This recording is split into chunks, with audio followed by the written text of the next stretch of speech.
it wasn't at all just how to make it to the NHL or how to like Denzel on how to make it to the NHL. Dude. Ice is ready, and we are back with another episode of the Empty Netters podcast, and we've got another amazing interview for you. Mario Ferraro of the San Jose Sharks, new alternate captain, might I add, joins the podcast, and you've said this before, and I think I agree, probably the most under-the-radar funny dude in the NHL. I was about to say he should have my job because he would be better at this than I am. But I was going to pitch we would switch jobs, but he's also better at hockey than me, so I can't do either. Yes. He gets to do both. It sucks when someone is better at you than you are at what you do. Damn. When he's already dope at something else. I'm better at jury duty. You were great at jury duty. I had jury duty today. I came right from jury duty here. Unbelievable stuff. Well, we're going to kick into this interview immediately so you guys don't miss anything with Mario. One of the coolest guys in the game. So much fun. Sharks fans, you got a big season incoming, and Mar is part of that. So enjoy the interview right now. We are joined today by a King City native, a USHL first-team All-Star, a UMASS legend and member of the All-Rookie team, a World Championship gold medalist, the 49th overall pick in the 2017 draft, and now assistant captain of the San Jose Sharks, and the #1 donkey in the hood, Mario Ferraro. Welcome to the Empty Netters podcast. Thanks, guys. What an intro that was. Legend at UMass. Never thought I'd hear that, but that's... Dude, that's a fact, dude. Your name is still echoing in the halls at UMass, dude. Everyone just is talking about you still. Yeah, me. Yeah, that's who they're going for. Not Cale Makar. No, it's Ferraro. Cale's too mainstream, dude. Cale's way too mainstream. Yeah. They remember that rookie year, dude. They won't shut up about it. It's all you. Dude, for sure. So not for a lack of trying, because we just missed each other in Vegas, but this is the first time you and I have seen each other since our first meeting in Vegas during media tour. And that lie detector video with you was the fucking funniest shit of all time.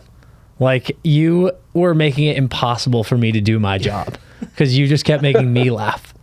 And that was the moment I left that, and I texted Laz and I was like, I need to get Mara on the podcast immediately. And he was like, oh yeah, correct, dude. Yeah, that was actually hilarious. It was funny until like he started asking some questions, and then I was like, am I gonna be fucking told I'm lying for something like I don't want to be told I'm lying for? Like I could tell, like you said you asked a couple questions and you're like, you got a little nervous there, and I was. Yeah. I didn't think the lady that was doing it was gonna like throw me under the bus or something. Dude, I don't know what actually showed up on her paperwork there. It was really funny how many guys like came in and they were like, it's a lie detector test, and they were like, wait, what the fuck? Like, people did not want to do it. It was so good. I think it was legit. Like, it was legit though, eh? Oh yeah. I mean, like, I won't lie. There were a couple, not with you actually. There were a couple guys that I planted a question, and I was like, no matter what they say, no matter what it comes up as, say they're lying, because it was just funnier. Like Tage, I was like, I'm gonna ask Tage if he thinks he has a better 1T than Ovechkin, and no matter what he says, say it's a lie. And like when like he was like, no, and the woman was like, that's a lie. He was like, what the fuck? No, I swear to God. But it, like, this woman was like worked for the FBI for like 10 years, so like that was all legit. Like, that was crazy. That was unreal. It was good, and you did a good like act. Like, you were like really straight faced the whole time. Yeah, I was trying to pull my best Bond villain vibe there for sure. For sure. Yeah, you dialed in. Well, dude, we just got back from the draft in Vegas. We got a lot of Vegas plugs here right now. Fuck. And obviously, great time. Sphere was gas, but got us looking at your draft, which was at the United Center in Chicago. So wanted to hear a little bit about your stories from that draft, because you go in the second round, but you've said multiple times you feel like you went a little higher than you expected. And I want to know if you had any conversations or meetings with the Sharks. Did you feel like when they came up, you were like, I could go here, or were you totally blindsided? What was that experience like for you? Yeah, I mean, well, it was obviously unreal. Like you said, like, I did go a lot higher than I expected, so I was fired up. Like, as soon as they called my name, I was like, I didn't think I was going to go that early. So I was like, great, less time in this chair, and like my family was there, so it was unreal. But I had I didn't even know I was going to get invited to the combine, to the NHL combine, until like kind of last minute. So I was like shocked to go there. And then when I went to the combine, I had probably like, I think 12 or 13 teams that I met up with, that I interview with. Nice. And San Jose was one of them. But I thought that was like, when you're young and you're going through those interviews, you're investigating every little question. And I thought that was the worst one of all.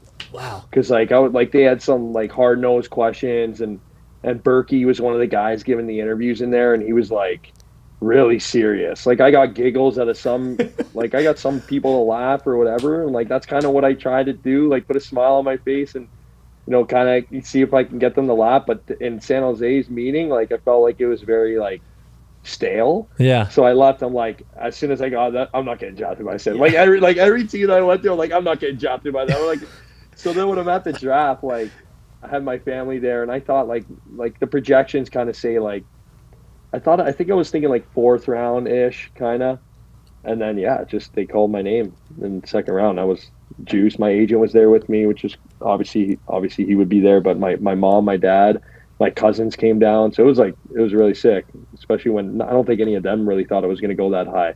Not that they were like disrespecting me. Yeah, you're a bum, like, dude. Yeah, they were like, work on the resume, Mar. You're not getting drafted at all, bro. Yeah, like hopefully we'll get through this one before the 5th round or something. No, like they were fired up, so it was good. Did you guys did you get buzzing at all that night, or like what was the vibe? You were in Chicago, you got drafted in the 2nd round. Did you guys fire it up, or what happened?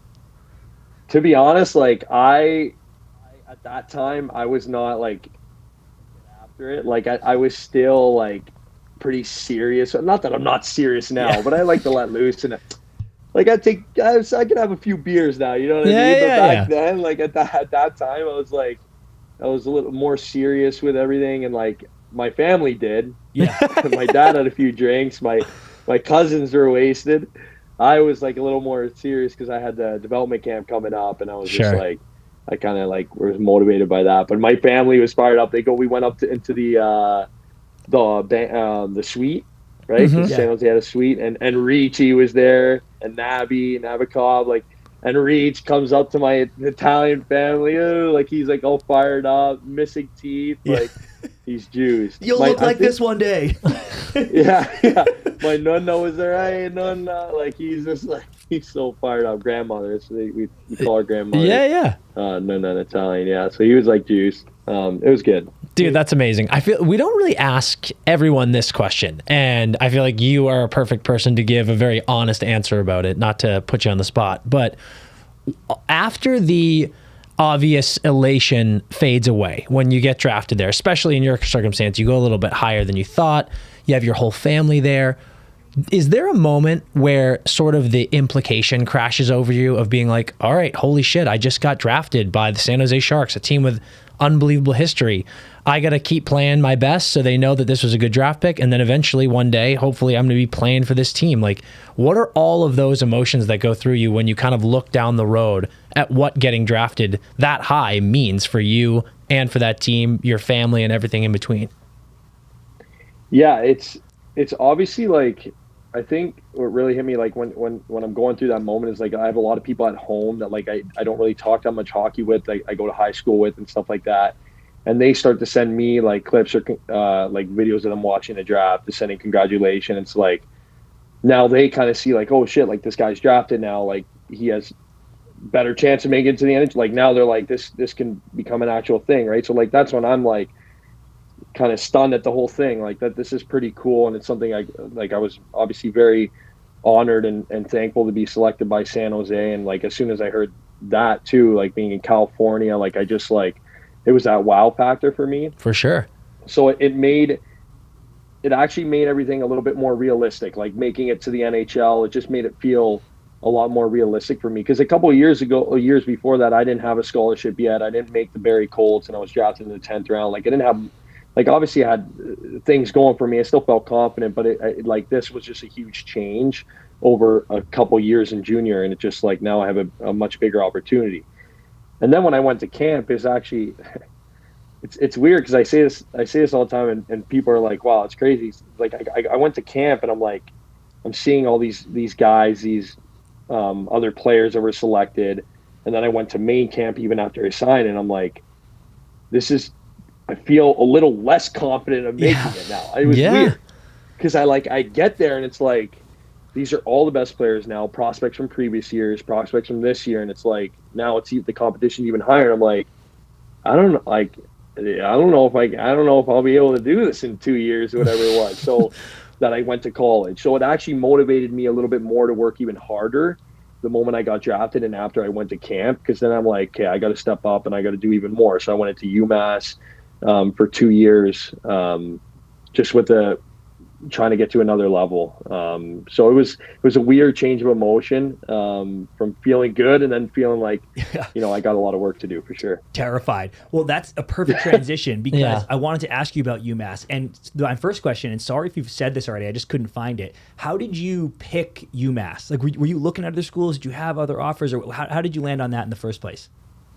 Yeah. So after my first year with the Patriots, in the OJ, I ended up committing to Western Michigan. Sick. And Ben Barr was like the scout that scouted me to make that happen. And then after another year, after another year in the OJ with the Patriots, just before I was going to go to Des Moines, I decommitted from Western Michigan and I went to UMass. I just found out that like Ben Barr had left Western Michigan, and I actually, had a lot of faith in him, and I just decided myself, I'm like, I'm going to take my chances. I'm going to decommit from here, and then, I approached him and with eagerness to get to UMass, and it just so happens that UMass was the perfect place to be. So I didn't have many offers, to be honest. It was literally just Western Michigan to start. And then I went straight from there. I just decommitted and went to UMass. So that's literally the only two teams. What a perfect time, right? Because they were kind of right in the middle of that rebuild. Like, they won like 5 games before you got there, and then you come in. It's like Leonard comes in, Cale comes in. You guys come in together. Laz is there, right? Yeah. So, but you guys have that awesome first year. I mean, you fucking dominate. But then I think you made like the Hockey East quarters that first year. Lose to a good Northeastern team, but then the next year you're a fucking wagon. And like, I think maybe BC caught you in Hockey East, but you go to the Natty, you have an apple in the fucking epic Denver game in the Frozen Four. So like, just talk to us about what that whole experience was like, but especially that end of year 2, and that whole run into the national championship. Yeah, it's actually crazy to see that, because like, it's weird because everything does happen for a reason in a little, like, in the smallest ways. And it's like, when I was thinking back, like, it's like, wow, like, you need a little luck too to happen. And like, I end up at UMass, and you're right. Like, they were not good the year before. Yeah. So like, I committed to a team that's in like 56 rank, like, not good. Yeah. Yeah. And I felt bad for those guys the year before, like, but it's crazy because we come in with 13 freshmen. Obviously one of them being Cale, and you said Leno, then Mitchell Chafee, like, playing this year. And like, we had a lot of just a lot of good character guys, but like hard-nosed players. And like, they all knew they were coming into a team that, wasn't very good, which I think was also a good thing, because we had like character, like blue collar players on our team. Like, we weren't just all shine and like skill. So these guys come in, and it's like, they had the best mix of guys from the veteran group before that were obviously very fucking humbled for being so bad. Right. Right. Like, not in like actually like good players, but like, like really great guys like Laz. Obviously you guys know Laz. Like, he's just an awesome, fun guy to be around. Like, made it so fun. There's a few others like McLaughlin. Like, the list goes on, but like, we just had a good mix of core guys with like the new rookies that came in, and it was just a good environment. Like, it was a fun school. Like, fuck, it was so fun. Like, I always say it, like, if I could go back and play another 2 years, like, I would. Yeah. Like, as fun as being in the NHL is, I wouldn't change anything that's going on in my life. But like, college was fucking awesome. Like, it was just a great experience with the guys, and like, it's just, you play less games, and obviously, that's an adjustment going to the NHL, but like, you playing less games, it's a little less pressure, and you can have a little more fun, a little more fucking fun. So it was good. Like, it was a really good experience. And like the second year, like, it sucked losing in the Hockey East final, or I think it was semifinal. Yeah, we yeah. lost in, Yep. to BC, which that sucked. Especially because I remember that game, we were waiting for like an hour and a half. That's the only thing I hated about college. Like, we were waiting so long for that game to end before us Yeah, to right. go. Yeah, it's Because so it was in frustrating. overtime, and like we're like nervous, like, it's at the Garden, like we're just whatever, no excuses. But that blew. But then obviously being able to make it to the championship final, the Natty Chip, that was sick. So Dude. it was. So I love to hear that you had such a great experience, because for any of the listeners who aren't familiar with New England, the zoo is a real place. Like, it's a fun area. There's some schools in the area like Amherst College, and if you want to have a good time, you go to UMass to party. So I love that you had a great time there. But, that is a hockey school. And I want to hear from you about what the sort of environment and the energy on campus was like when that shift happened. Like you said, you went in and you guys had a pretty low rank, and then all of a sudden that class comes in, you guys are a wagon, you're playing for Hockey East titles, you're playing for national championships. Could you feel the energy on campus shift as you guys were getting better and better and better? And what was that like as a player and a student? I'll add, dude, before you answer, especially going into year 2. Like, Yeah, did you guys, yeah. after that first year, were you like, yo, we are about to be so fucking dope? Or did that even surprise you guys? Oh yeah, it was so like, so pretty much like you say, it's a party school, right? It's a party school. Yeah. But at the same time, it's a hockey school. So when you do well, all the students bring the party to the Mullen Center. Like, Yeah. they all come through. Like, our student section was loaded. It was rammed on game nights. And like, that was like the best part, because that second year when we're coming in, it's like we knew, like, we were walking in with like a little bit more of a chip on our shoulder, like big dicks us, like had a better year last year. And then we come into at the Mullen Center, and it's just like opening night is like way more packed than it was the night before. It's like, that's kind of it was just, that was what motivated us even more. And then like, you have obviously like being at UMass, and has so many other great things. Like as we were started to do very well, people started to notice us more and all that stuff, which is it's cool. Like, you think about being on a pro team and how cities, like, people in cities will notice you, and like, like guys like Austin Matthews and McDavid can't walk around Edmonton or Toronto, you know what I mean? So like, that's kind of how it wasn't to that extent, but it was cool being at UMass for us not being in pro to kind of experience like, oh, we're walking around like the dining halls in class, and like people are saying hi and whatever. It's just, it was a good feeling. Like, it had a good balance of everything. And like, our coach Carvel, like, he kept us in line there too. Right? Like, we were never out of hand. That's the thing with our group. Like, we had a bunch of guys that were motivated to win and to do very well and get to the next level. Obviously, like, seeing the guys and where they're at now, that it was like, we never had to worry about people taking advantage of going out and being hungover for a game on Friday. You know what I mean? Like, we never had to worry about that. We were always dialed in. We were always ready to go. And like, that's what made us good. And that's what makes it even more enjoyable to like be there when you're playing. Cause like, then it's like you earn that Saturday night, and it's like, you just let loose and have a great time. Hell yeah. So you guys get on this great, and you specifically, this great trajectory of, more and more success is happening. 2021 comes around, and bang, you make the World Junior squad, which is so fucking sick. First of all, in general, we're such huge fans of like guys playing for your nation, the amazing feeling that is. But specifically for you, you didn't make it after freshman year, then you make it the next year, has to feel amazing. But you then go to Latvia, want to hear all about that experience, and you get in first game 1, you get pumped by Latvia 2-0. Obviously, we know what happened in that World Juniors. You get the gold medal. Or World Championship. Yeah, World Championship, sorry. And after that first game, are you like, oh fuck, we don't have the juice this year or this tournament? Like, what was going through your head after that first game? Yeah, so World Championships, I fucking loved it. It was awesome. Like, it was cool, but I'm a little like, it was also during COVID, so I'm a little rattled because I wish it was like not at that time, so we can have even more fun. But regardless, the way it ended up was unreal. But I won't lie to you, when we were in that mix of things, like we lost to Latvia, and then we lost 2 games after that. Yeah, you guys went 3-3-1 in the group stage.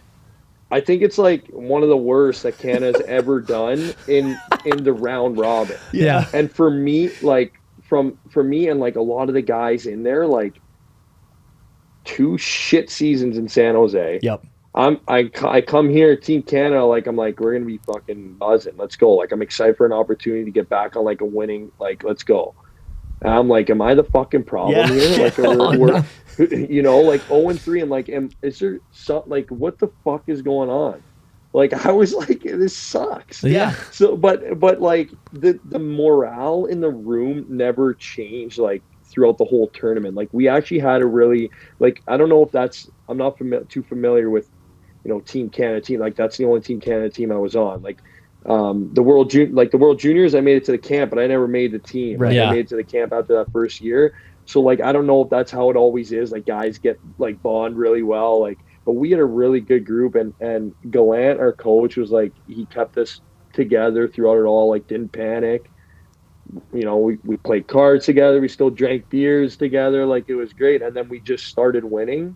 And then we saw an opportunity later in the tournament. But I was embarrassed at first. I was, because I had a group chat on I'm in like a group chat with some of my like cousins and like buddies from around town, and they play in a men's league. So sometimes I'll play in the men's league, but they chat all year, and I'm in this group chat, and I don't know why I'm in it, but I see all like Leafs combos, the Leafs this, the Leafs that, oh, they're brutal, oh, they're playing good, like all this BS. And then I just see like they're texting. I don't know if they remember I was in it. Yeah, I was gonna saying say. about I don't think they knew I was on Team Canada. They're like, oh, Team Canada, what a joke. 0-3, this and that. I was so fucking rattled. But then when we won, did you chime in? I didn't chime in. Oh, because, Mark, like, come on. You got to fucking rub their nose in that. Like, you should, right after the gold medal, you should have sent a selfie yourself with the gold and been like this. How about those Leafs comparisons now, you fuckers? Yeah. Like, no, I told my cousin, I was like, because one of the guys surfing, like, I told him, I was like, go tell this, hey, shove this medal up his fucking ass. Yeah, there you go. Do that. Like, you know, because, like, I knew the guy, like, but I don't know them too well. So I didn't want to like step in and be a dickhead, but also they were fucking, because I know that he would probably feel bad. His fucking tail would go between his legs if I said so. You know what I mean? But still, like I was so happy to rub it in their face, and then just like a gold medal, like it was so cool. Like because I never know, like you never know when you're gonna get an opportunity like that again. Like it's especially like, you know, no disrespect to other, you know, countries and whatnot, but Canada's always had like a pretty good team, so it's kind of, you know, it'd be tough to be on like a, you know, a team for your country. So it was cool to be able to experience that, and yeah, I really no enjoyed doubt, it. man. Do we know, was that She Loves in net? Oh shit! I bet it was.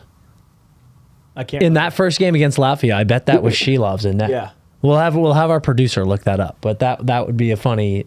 And more, I was gonna say the playoff run, the elimination run you had was sick, because it was like Russia, US Finland. Yeah. You went through the gauntlet to get that gold.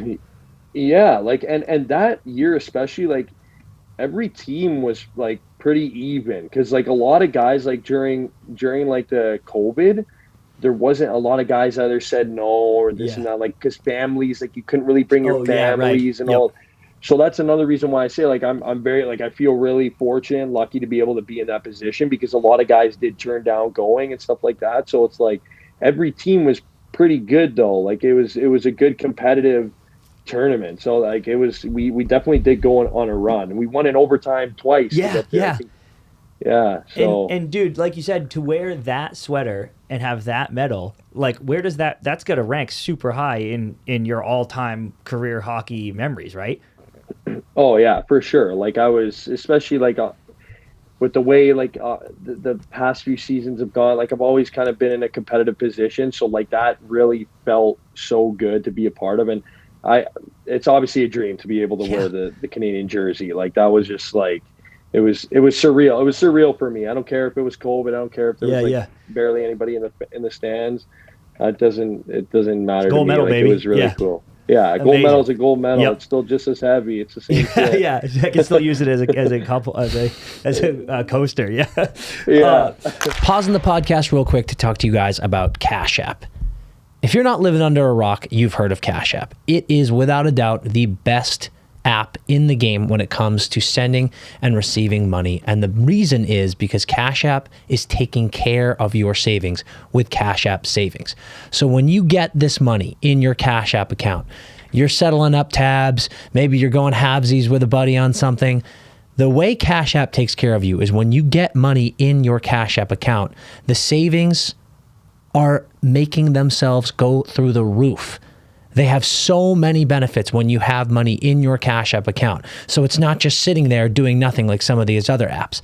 When you use Cash App to send and receive money, whenever there's cash in there, Cash App Savings is making it worth it for you every single day.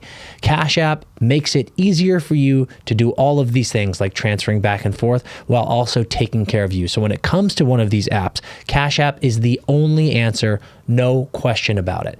Cash App and Cash App Savings are taking care of you and looking out for you like no other app in the market. So you need to get on your phone right now, download the Cash App app, make sure that you've got your account set up, and let Cash App start going to work for you. Taking a quick break, squad, to talk about BetMGM. You know that we've teamed up with BetMGM. We had it all season. We're doing it all summer. We're doing it all of eternity, because BetMGM is without a doubt the best sports gambling app in the game. They make it super easy for you, and they've got action on every single thing that you could ever imagine in the sports world. You want to bet hockey? You can bet hockey. You want to bet basketball? You can bet basketball. It's the summertime right now. You want to get in on some baseball action? They got it all. They got Nerfies galore. So you're going to use promo code NETTERS when you get that BetMGM app, and what BetMGM is doing for you right now, you can bet up to $1,500 on any of those things we just talked about and more. And if you lose, you get it all back. In what world do you not download BetMGM right now?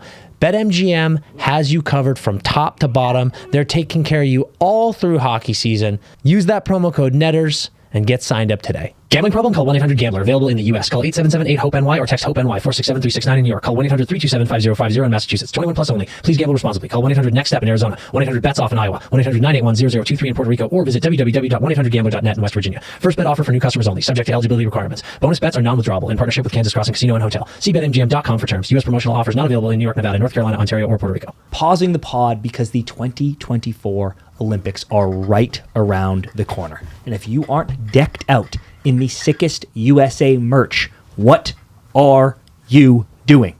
You're doing it wrong, because you're going to be at a watch party. The pong table's going to be popping off, and you need the sickest Friday Beers Team USA swag in the business. We've got a limited release, limited edition merch from now through August 11th. Go to fridaybeers.shop, find the coolest thing on the site, buy 50 of them.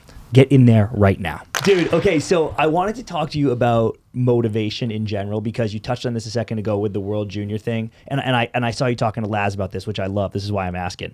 That it's like, after that happens and you don't make the World Junior squad, it's like you come back and you are just on your grind. And you've said this a couple times already in this interview, how hard you work. After the draft, right, you're thinking about mini camp. You know, you're a beast in the gym. You're posting, you're doing the fucking push-up, sit-up, body squat, cycle, dude, bang, bang, right? Like, you're posting videos and all that stuff. And I was dying when you said to Laz that you start getting into the fucking Denzel, Will Smith motivational speeches, dude. So I gotta know, dude, what speeches are we listening to get you fired up?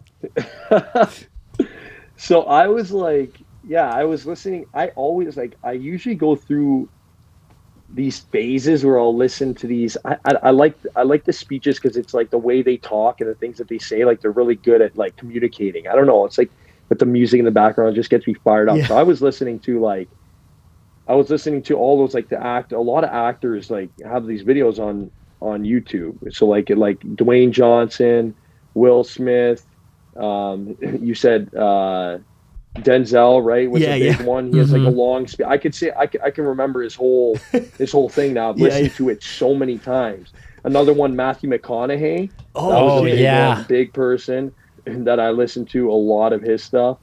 I even listened to, I don't know, this guy's not he wasn't an athlete, but his name's Les Brown. Oh yeah. I listened to him a lot. Who's he's that? He's really good. He's like a motivational speaker. Is he the guy? Is he the Yeah, like the like guy I've heard before? Who's I don't like- think so. His name's Eric, I think. Okay.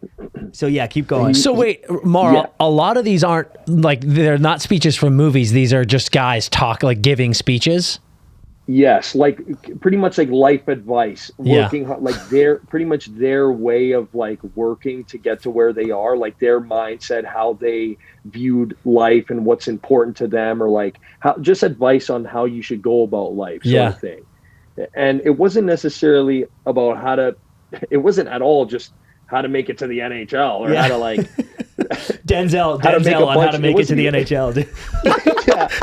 yeah, like it wasn't even like how to make money. Like it was just like motivational. So that's why I love that Les Brown, is because his is just like, I don't know, if you listen to his stuff, like his job is actually a motivational speaker. Like that's what he does. Like he's a communicator. Like so his like the way he speaks is like it just flows. Yeah. Like he can grab your attention. Like it just, some people are interested in that, some people aren't. For me, it like really caught me. So I was listening to a lot of that for sure. It got me fired up, and it just like motivated me to kind of get into that rhythm and create my own little story. Because like they talk about what they did. Yep. They talk about what they did in those motivational videos, like how they were waking up early, how they were doing this and that. And so like that kind of like made me like, I want to be in their position to talk about this, where people are like, let's hear what Ferraro did, or how did Ferraro get to where he is. Yeah. So that kind of changed my mindset a little bit.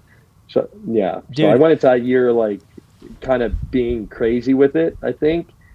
Not in an efficient way, because I got to remember, like, these guys are actors that I was listening to, so they're working out once a day. I'm going to work out 3 times a day. My job is to work out. Like, it doesn't make it so like it wasn't very smart, and I actually didn't even have my better, like that second year I really didn't play that good. Yeah, it was a disaster actually. This is a great speech, all to say, people listening, don't do this. Oh God. No, but then I signed after that second UMass year, and I didn't think I deserved it. Yeah. So it's like, you know what, maybe I wasn't so bad as, like, I didn't play bad, so I'm over exaggerating, but maybe I was better than I thought. Maybe it's like things happen for a reason. Like, I dug deep, and it just so happened, like, the year before at UMass, I put up more points. But when I went to San Jose, my job wasn't to put up points. So the second year at UMass, I was in more of a defensive role.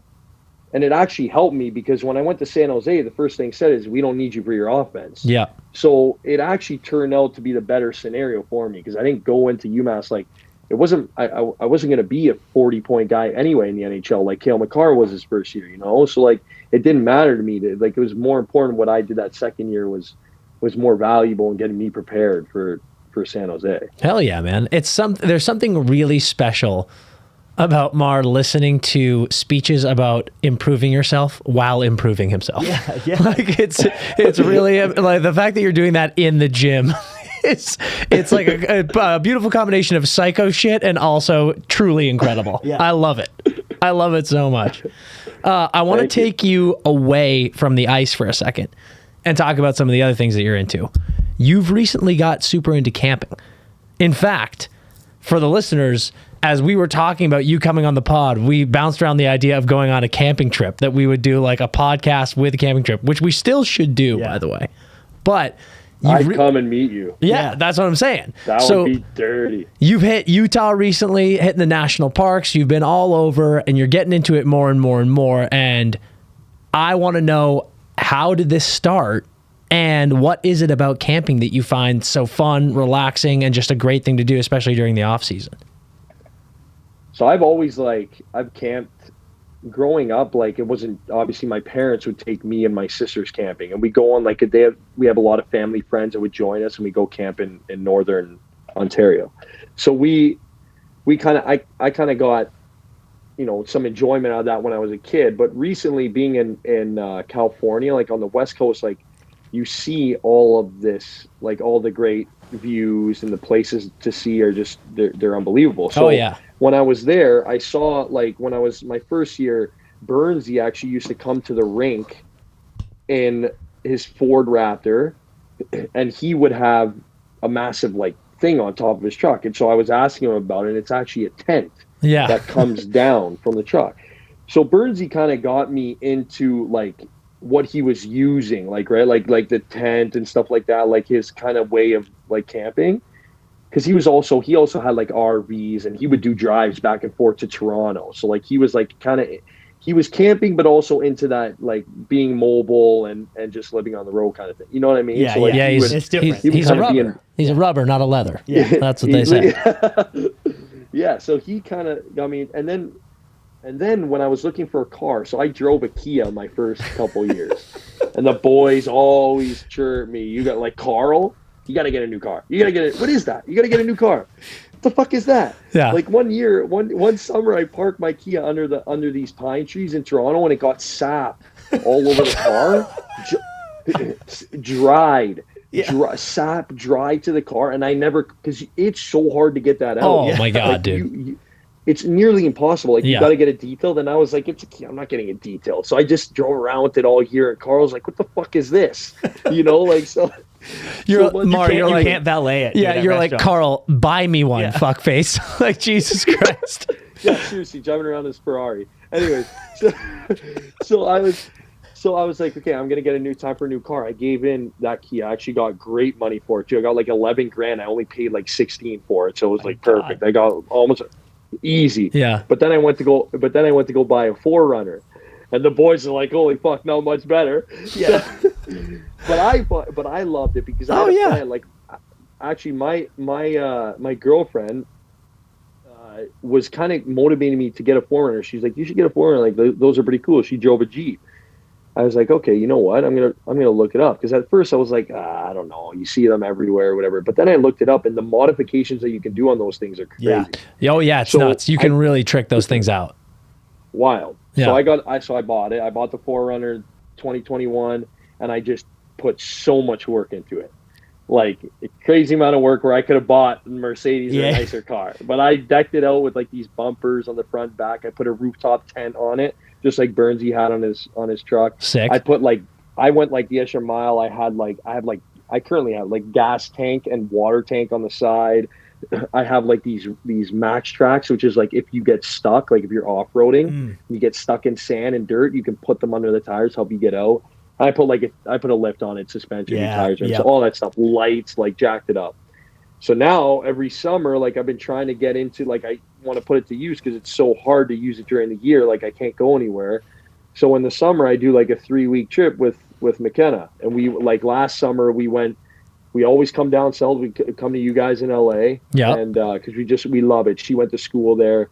So last summer we came down south again, saw Malibu, we went to Santa Barbara, we went to San Clemente Beach, like just kind of by Laguna, like North Anaheim area.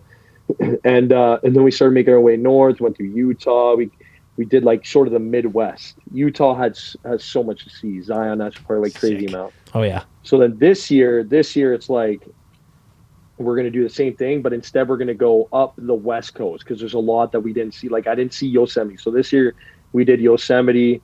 I did Pismo Beach, where I actually got to drive my car off-road, which was sick. So I was able to like actually go dune riding with my 4Runner. I almost tipped it. A couple times. Like, I had some sick we camped on the beach. It was so sick. I love California. Anyways, that's money. It was so sick. Yeah. Dude, you've said before that Burnsy is actually a bit of a glamper. So do you think that you have the leg up on him now in camping? Like, is he actually a fraud? He's just out here doing it the bougie way? I always I've been giving him shit, like, I don't even know why I've given him shit about that. I haven't seen the guy in person in a little bit since we played this year. Went over dinner with him, but like, he's probably like, what the fuck if he sees it. Yeah. But no, I give him shit, but he's got 3 kids now and stuff, so he's like he can't camp the same way. But I just joke around because he's got a massive RV, which isn't camping. He's got a kitchen, a living room. It's a house. That house is bigger than my place in San Jose. Yeah, I was gonna say it's better than my place. Yeah, it's better than most of the guys that are renting a place in San Jose. So it's like so that's why I give him shit. But like, it's luxury now for him. It's sick. It's sick what he has. Have you been to the fucking Jurassic Park zoo that he calls a home? I'm so mad, but I haven't been. Oh, I'm so no. mad because he's invited me a few times, and I just like it just wasn't right timing. I just couldn't make it. Yeah. But I really want to go there at some point. Well, now Hopefully you're never getting the invite invited is now, still bro. there. You've just been fucking sewering him Yeah, on every true. podcast you go on. So that invite is over. I'm gonna be sleeping with the giraffe. Yeah. Dude, I imagine there's like a waiver you have to sign when you go to Burns Farm, and it's like because he's hunting you. yes, Most dude, dangerous game. that's what I'm Yeah. saying. Like you get in there, and there's more there than you could have ever imagined. Dude. It's unbelievable. His kids know more about what to do out there than I would. Like Oh. his son Jagger's involved. He's such a beauty. Like he's like a little Burnsy. They're awesome. all good kids. Yeah. Mar, does McKenna actually love camping, or does she just love you and puts up with it? I think she loves camping, likes me. She's Okay, yeah. Tolerates Yeah. Mar. He's the only one she knows who has a tent on his fucking roof, so she's like, I guess we'll get married because I need the tent. There's enough room in here. Yeah, that's awesome. No, she loves it. She's actually like one of the people that got me into it because she actually used to own a bus. Like she bought a bus shit. that was like, yeah, like a bus. Because I don't know if I told you, but she went to school at Pepperdine. She's in Malibu, so she actually bought a bus, and like it had a kitchen on the inside, and it had like a bed and stuff like that. So it was kind of like built up to be this travel and like sleep on the road and like destination vehicle. Then whatever, it broke down. Yeah. And yada. So, but Dude, I get it. Yeah. It's money. I've told this story on the pod before, but there was a TV show on Nickelodeon when I was a kid called The Wild Thornberrys, and they had this. Do you know it? No, I don't. Yeah, I was gonna say I think it might be a little before your time, but I'll send you a picture of it after this. But it was like this family that like traveled all around the world, and like they were like safari family, and they had this ridiculous RV that had like yellow and black zebra stripes on it. And when I was in college, me and a bunch of our boys bought this old shitty 1980s RV, and we painted it like that and gutted it and put like bunk beds and Nintendo 64 and all the shit in there, and we would just like rip around all the parks in New England, like Mount Washington and shit like that, and it was the fucking best time ever. So it's That very sounds unreal. It was sick, that dude. Sounds unreal. I'll send you a picture of the gas. RV. The thing was fucking money. It was so cool. Yeah, that sounds so sick. That'd be something that I'd be part, because like we were even in our trip, like we went to go look at Airstreams. Yeah, like that's nothing like what you were doing, because those are more like I kind of like the idea of how you were taking something that was like older and making it sick, like turning it into something sick. But Airstreams I think are so dope. Actually, like we stayed in a couple Airbnbs, dude, in Malibu. Yes, they're so that's actually where that whole property is so awesome. Like there's just like Airstreams everywhere on this like beautiful grassy hill looking over the Pacific Ocean. It's fucking nuts. It's so sick. So ours, there was only one. So there could be a few now. 'Cause there used to be like, there's only like one Airstream, and there's like a generator up there. Yeah. But it was so high up in the hills, so quiet, and you could just look over the ocean. It was sick. Is that So where you proposed? Is that what you're about to say? Yes. So I was going to say, yes, No way, that's dude. where I proposed. Yeah. Sick. That's money. That's awesome, dude. They're in the Airstream, and Mars like, this is the where we're gonna moment. live for the rest of our lives. An Airstream. Oh, yeah. Told the It's forward. actually so. I was so chilling there. It's actually so funny because like before I asked Kenna, she had no idea, because she said like one thing she said is like I was butt ass naked sleeping, taking a nap in this Airstream. An hour later, I'm dressed up. We're about to like go to dinner, and I asked her to marry me. But an hour before that, I'm naked taking a nap. She's like, "You weren't nervous at all? Like you're just like, sleeping." Where was the ring, dude? Up your ass? God damn it, dude. Yeah, Dude, that's what you. McKenna's like, I gotta start making you feel the pressure a little bit more. You were way too comfortable coming into this thing. Yeah, That is I was cool. I was loving it. Oh, that's cool. beautiful. Dude, the other, and everybody that knows you knows your other hobby is your YouTube page. And, you know, you've told some fucking hilarious stories of Jumbo and some of the boys, like seeing your videos and everything. And there's a ton of stuff now. There's like hockey stuff, and you got workouts on there. But at the beginning, it really was like reviewing tech, you know? And my first question, dude, is How did you, because bro, we do this now, like it's kind of hard to put yourself out there and be like, all right, I'm going to make a video, my face on camera on the internet forever. So how did you even get over that hump to start making Youngest of the Plugs? Yeah, it is hard. Like I kind of, I feel bad because I feel like shitty when people talk about it now because I haven't been uploading as much. And so I'm like, fuck, like, it's like, cause during the year it's like hard to upload. And then now I'm honestly like, I had my fun in the summer. So, and I kind of don't want to just throw out something shitty and like just put together. And now I'm training so hard. So I feel like it sucks cause I wish I was posting more. But anyways, like at the beginning, a lot of it was like certain guys. I don't know if they were doing it to kind of laugh at me or make fun of me, but they're like, oh, we love it, Mario, do it. I remember like Jake Gaudet, like one of my teammates at UMass, was like, I'll be your manager, like this and that. Like he's like, post it, this. But it was hard to post videos because you're like kind of in the hockey world, you're gonna get chirped. Totally, right? like, dude. Yeah. But now, like, I was just like, you know what, fuck it. Like, I just did it. Especially going to the Sharks, I was like, oh, fuck. When they see this, they're going to blow me up. Yeah. They're going to blow me up. And I was just like, fuck it. Because I chirp too. So now I'm just like, you know what, they'll chirp. I'll chirp back. It is what it is. And I was just doing my thing. But then, like, a couple of videos started to go, like, in college. When I told Laz this last week, like, when I made a couple tech videos that have like 25, 35,000 views. I was like, what the fuck? Yeah. So that's what kind of made me think, like, can this actually be a thing? Like, can I actually like maybe go like get something going here? Like maybe add something else to what I'm doing with hockey.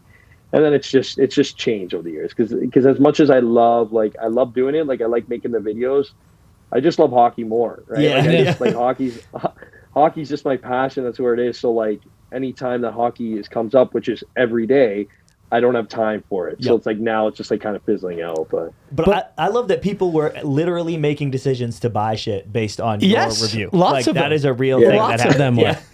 But it's also, man, it's like you have no idea, and I mean this so genuinely, that like Chris said, it's, you know, it's hard to put yourself out there. It's hard. It's not something that you just do. And the fact that you have in your mind just now, like you said, you don't want to just put something shitty out there. You put a lot of thought and a lot of effort into it. And how evident it is that you have been on camera before, you've done something like this to prepare and put out the best quality. It shows up every time that you do an interview, every time that you're on camera.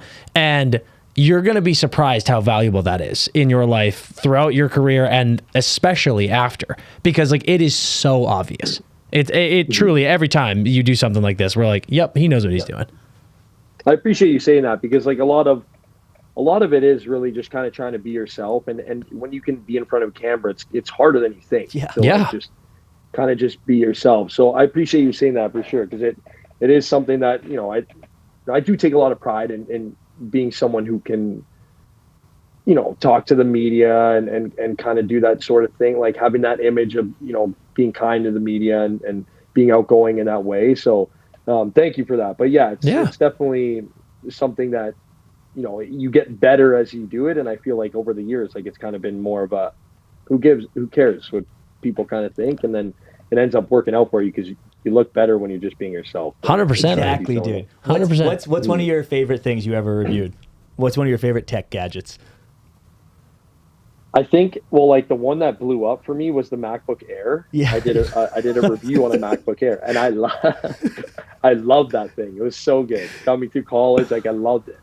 And I had like I told this to Laz, but like I said, like there was 35,000 views, but I almost feel like I was so inspired by some of these tech YouTubers that were making videos, because they had like 1 million subscribers at the time, like Marquez Brownlee, Unbox Therapy, who actually Unbox Therapy he's Canadian, he's from Toronto, and he has like 24 million subs now. And I was watching him when he had like 1 million. God, that's so crazy. Like now, like it's so cool. Like it was actually inspiring. So I was like kind of like similar to when I'm listening to those motivational videos and I'm doing the workout at the same time. It's like I'm looking at these guys and I'm kind of inspired by what they're doing. Like, and I love tech. I love Apple. So it's like I kind of want to try and start to review some stuff on my own. Yeah. I learned pretty quickly that like I don't actually have the knowledge deep within, like don't actually have the research on what's running these MacBooks, what the actual numbers and specs are to be able to do it. It's like it's like if somebody who likes hockey, they're just gonna try and make it to the NHL. No, like you gotta actually work at it. You gotta actually study it. So that kind of kicked into me real quick because I had like comments on the video saying, "Oh, I have this and or this doesn't work like you said it did," or mine is, or like mine doesn't. The battery life is terrible. It just seemed like all this like little stuff that like they're kind of complaining and chirping, but other people were like, "Oh, we like this thing." Like, so they would buy a used one, like because it was an old one. It was like 2016, I think, or something like that. Like, go buy a used one. I'm like, sick. That's hopefully fucking it works awesome. out. Yeah. Good luck. Where did Donkeys in the Hood come from? Was that totally random? It's so it's funny you say that because I was like, should I make a YouTube video today? Like a couple days ago, like, should I make a YouTube video? I was saying it to myself, and I just like, I go, what is good, all you donkeys in the hood? And McKenna's in the kitchen. She's like, no. She's like, no. She's like, no. And I'm like, you know what? Like, maybe I should kind of change. Like, the name is okay. Young as a Plugs is fine, but the intro, maybe I should kind of change. But no, that was like, so I have 3 older sisters. I was young when I thought of that. So I had 3 older sisters, and I was like, I'm the youngest of them. Yeah. So I'm like youngest of Plugs, because like Plugs, like hockey term. Yeah. You just throw it out left, right, and center. But I was like, why should I come up with this? I actually learned it because when I was watching, do you guys know who FaZe is? Oh yeah. Like FaZe, the FaZe clan. Yeah, like, so I used to watch like their videos steady. And when they were like living at the house in New York together. So like FaZe Banks and all those guys actually had like an intro, like they would say something like, what's going on, you squid freaks, or like something weird, you know what I mean? So I was like, oh, maybe I should have something like that that'll maybe trickle in people's minds when they think about the video. So that's kind of where mine came from. Maybe not the greatest intro. No, it's amazing. Came up with something better. I mean, I love it. It's memorable. We wanted to say it. It's fucking fantastic. Before we get into some last fun stuff, I do want to touch, just for all your fans, on the Sharks really quick. I think you've got such a cool trajectory and sort of roller coaster in, you know, going from your early days of junior into UMass, guys starting low, you know, the team starting low, getting high again. Your first couple of years of the Sharks, obviously not where you wanted it to be. Like, you guys, you know, your win percentage has been the lowest of your career. And all of a sudden, things in San Jose look pretty amazing. They look pretty promising. And it's really cool that you guys are likely adding Will Smith and Macklin Celebrini coming up here. You got Wenberg coming in. You got our boy Tyler Toffoli coming in, who you're going to love, by the way. Toff is the fucking best. And everyone who is a Sharks fan, like, dude, we do these hockey talk things on Sunday. Every Sharks fan that slides into the DM is like, can we make playoffs? Can we make playoffs? Like, the vibes are so high.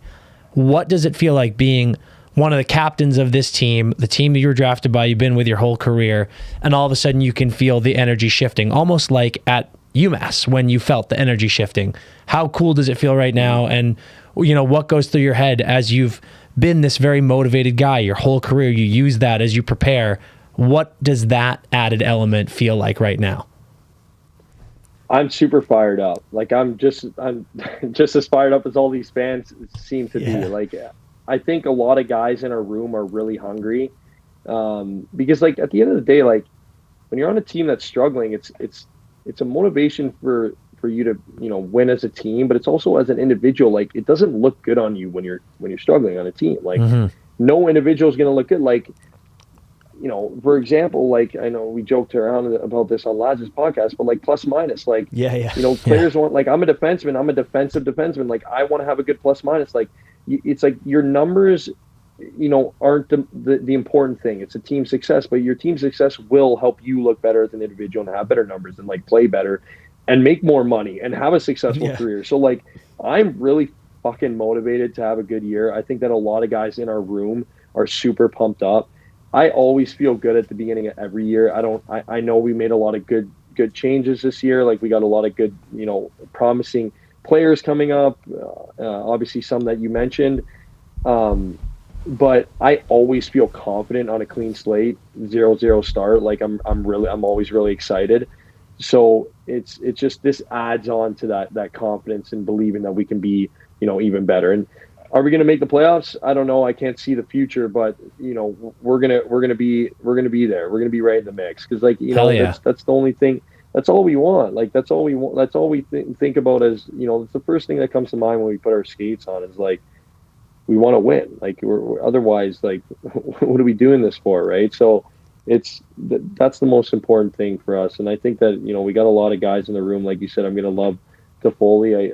I have no doubt about that. I have no doubt that I'm going to love every guy that steps in that locker room because I just think it's going to be a great culture this year, and that's what I think it's going to take to win. So I'm really pumped up for every new guy that's coming in, for every opportunity, and just to give back to our fans, because, like, our fans are unbelievable fans, and they're always like, they don't shit on us. They don't, like, it's been a tough couple years, and you could say that they should have fucking shat on us last year. Yeah. You know what I mean? Like, It wasn't a good enough season. Like, it just wasn't good enough. But you know what? Like, our fans are always believing us, and they're always, like, positive, glass half full, and, like, we owe them a good year. And, like, I'm really excited to hopefully bring them that. Hell yeah. And that just fired me up for sharp talking. Dude, fuck. And this is how you build, right? Like, you always talk about in your videos when you're starting a routine, whether it's diet, exercise, it doesn't flip, right? Like, I'm not saying you guys are going to win 60 games next year, but, like, you build, you start competing for playoff spots. That's how the trajectory gets going the right way. So I think that attitude is spot on. Fuck yeah, man. Mm-hmm. Yeah. No, it's just like every time you finish the year and, like, you're going into a new one, you just get excited to play hockey again. And it's like, now add on these new guys that we're bringing in, and, like, plus the bad year we had last year just fills you with juice even more. So, like, I'm pumped. Fuck yeah. That's awesome. Yeah. Okay. Mar, we're going to play this game. All right. We play it with everybody. It's called Pass, Shoot, Score. And basically we give you categories of things that we know you like, and you just have to rank them: pass, shoot, or score. Passing the puck. Passing the puck's cool, and actually you're kind of an assist man, so it's pretty cool. But passing is our least favorite. Sometimes. Yeah. Shooting is our second favorite because we love pucks on net, but obviously score is number one. It's the ultimate goal. Okay? Yeah. All right, you're number one. Ready? This is going to be a tough one because I know you're into this stuff, and I've got some hard ones in here. Your first category is movies. Pass, shoot, score. The Hangover, Step Brothers, and Superbad. Okay, so I'm gonna go with pass is Step Brothers. Really? That's your least favorite? Of the three. Okay. Wow. Yeah, Chris had big money on Step Brothers being your score. Oh my god, I thought that was gonna win for sure. Yeah. I love Step Brothers, but so I'm gonna go with shoot. Shoot is super bad. Wow. And then scores got to be The Hangover. Wow. Okay. Now I love The Hangover. Me too. Now here's your follow-up. Are you a fucking freak like Laz, and do you think Hangover 3 is better than The Hangover 1, or do you like the OG? Absolutely not. Hangover 1 is definitely better. Hangover 1 is definitely better. Thank God, dude. And that's a fact. Yeah, Hangover 1 is better. Freak. He's a freak for saying that. I know. They're all good. Like, I think they're good, but he's a freak for saying that. I think. Agree. Him and Tage have the same take, and it's just because they like Alan so much. They're like, there's more Alan in 3. And I'm like, okay, but 1 is still a better movie. Just get your fucking brain checked, boys. Okay, here's your next category, Mar. And this one's going to be really hard, and Laz made me do this, so I apologize in advance. Pass, shoot, score, former Sharks teammates. Jumbo, Burnsy, Marlowe. Oh, you guys can't do this to me, man. They're going to pass on every one of them. All those guys are fucking nuts. Fuck those clowns. There's a reason they're gone. Honestly, they're all legends anyway, so, like, you're just a legend for legend. Yeah, how about Jumbo, though, dude? Jumbo's such a hoot, dude. I got to meet him in Vegas. He's fucking... everything he says just makes me laugh. He's so funny. He's so funny, man. I saw him in Vegas. This is a little story, but I see this guy in Vegas. Well, he's like, yeah, come, whatever. Like, we're texting each other. I call him, FaceTime. I met up with him in the casino. And then... I forget where he was staying, I think the Venetian or something. And then he's like, yeah, come up to the room for a bit. I'm just going to go stop by, whatever. And I'm going up to the room, like, just see him, like, I'm in Vegas. Like, I'm maybe trying to play some cards or like get a drink in me, like go have some nice food. Like we go out to the room, we're sitting there an hour and a half. We start watching the debate in his hotel room. But I'm like, his wife's downstairs, like playing cards, do whatever. Like we're like up in the room, like it's like, hey, you want to like go do something? Like let's go buzz. No, he's like, yeah, I gotta might take a little nappy. Might take a little nap. Dude, it's like, all right, I'm gonna go. I'll see you later. You're like, thanks for inviting me out. Thanks, great hang, bro. Yeah, great hang. It was fun. I love hanging with John. I'll take any opportunity. Like I never take it for granted, for sure. But dude, 100%. I saw him the next night. We were at the fucking UFC fight, and I was with Jans and Biz, and we're sitting there, and Jans like looks down the aisle, and he's like, "Is that Jumbo?" And just like, there's a dude with a fucking huge beard sticking out, you know. And I'm like, "Yeah, it's definitely Jumbo." Yeah. So we see him, and like Jans is like, "Jumbo!" He finally turns over, and he's like, "Hey fellas, let's get a knockout, eh?" And I'm like, "Yeah, buddy." Oh, it's so good. He's funny.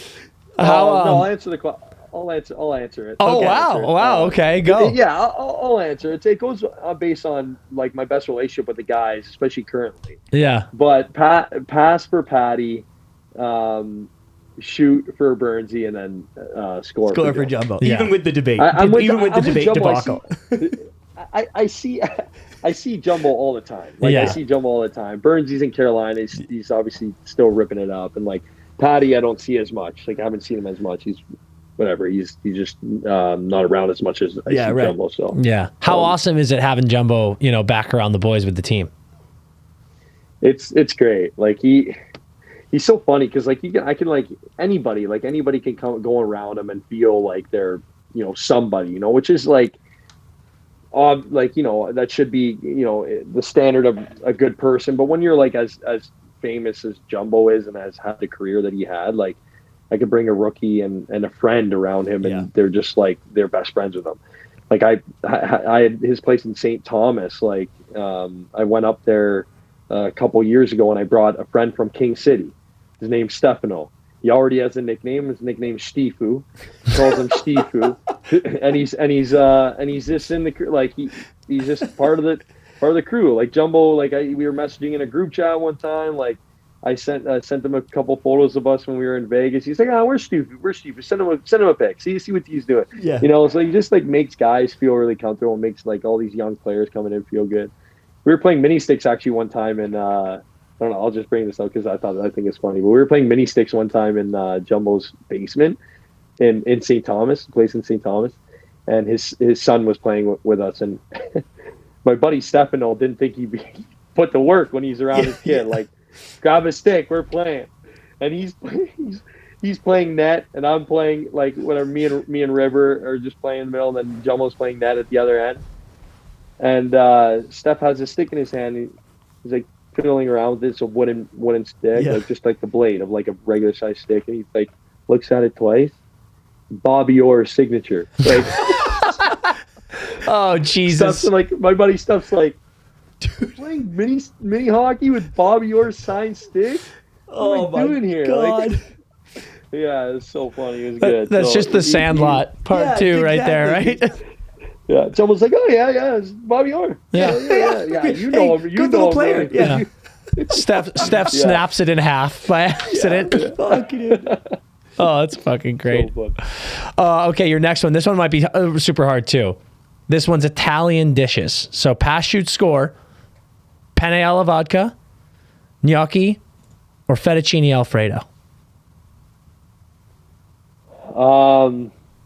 So this is a hard one because I'm kind of like I change. Like some days I'm one or the other. Yeah. I feel that actually. I know that feeling very well. Yeah. So like game day for example. Like I pasta so much. Yeah.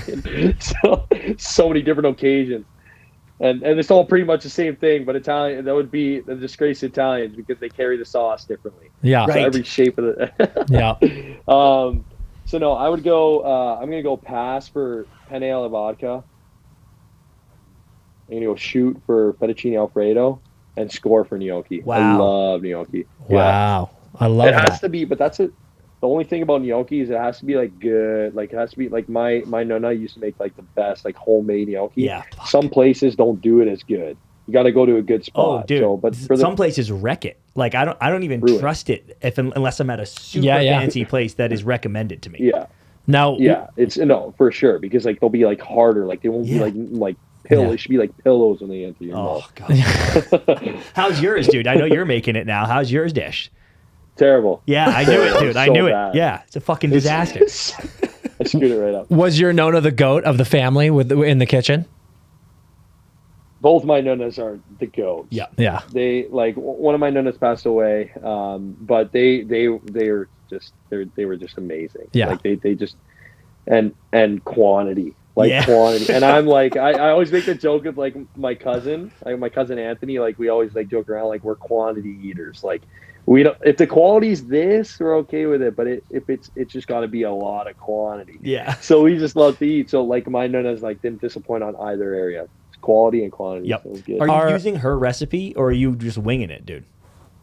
No, I was looking up stuff on like YouTube. You're fucking winging it. On YouTube, of course. On YouTube, yeah. There's good stuff. Like like Nick DiGiovanni, like I think like Nick DiGiovanni, I think made a gnocchi video. He's the man, dude. So sick. I will start playing that shit and then look up and 3 hours have gone by and I'm like, oh no, I've missed 10 meetings.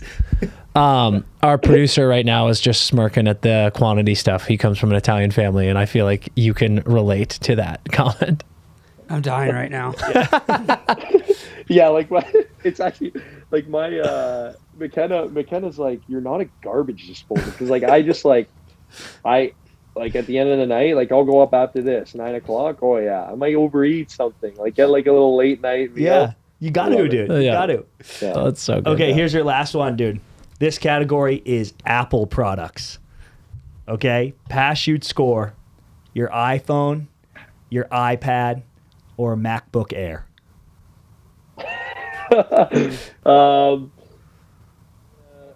Pass the iPad. Okay. I'm gonna shoot the iPhone. I'm gonna score that MacBook Air. There we go. Got him through college. College. You know my MacBook Air I don't even use anymore. It's just on a display in San Jose. I bought this stand for it. You did not. It doesn't even work. Yeah, and I just put it on. I swear, I'll send you guys a picture. Yeah, you have to. There's like spotlights on it, you know. It's like a shrine. Everybody comes in, bows. It's literally backlit.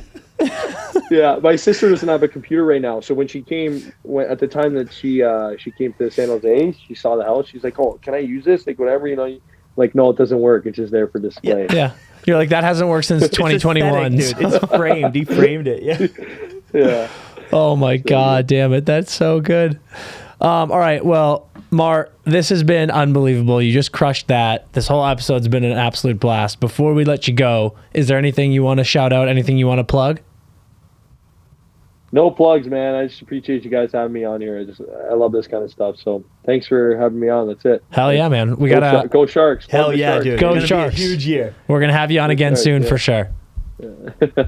Sweet. Thanks, guys. I appreciate it. Hell yeah. Huge thank you to our boy Mario Ferraro. I loved it. Dan loved it. Butter loved it. Butter loved it. She's loved fired up right now because of how good that was. He's the man. And you even said it in the up, Dan. I want the Sharks to win so bad now. You know, like it just gets me so pumped up to be like, come on, dude. They've got some of the best sweaters in the game. We deserve good Sharks hockey, and that's exactly where we're going to get. By the way. We're going to go to a game. What are you talking about? We have to go to game one for Will. For Will, we got to see Will's first goal. Yeah. And subsequently, we get to see Mar now, too. Sick. So, hope you enjoyed that interview with Mario Ferraro. What a beauty. What a guy. And that is it for us this week on the Empty Netters Podcast, or today on the Empty Netters Podcast. And until we see you next time, skate hard.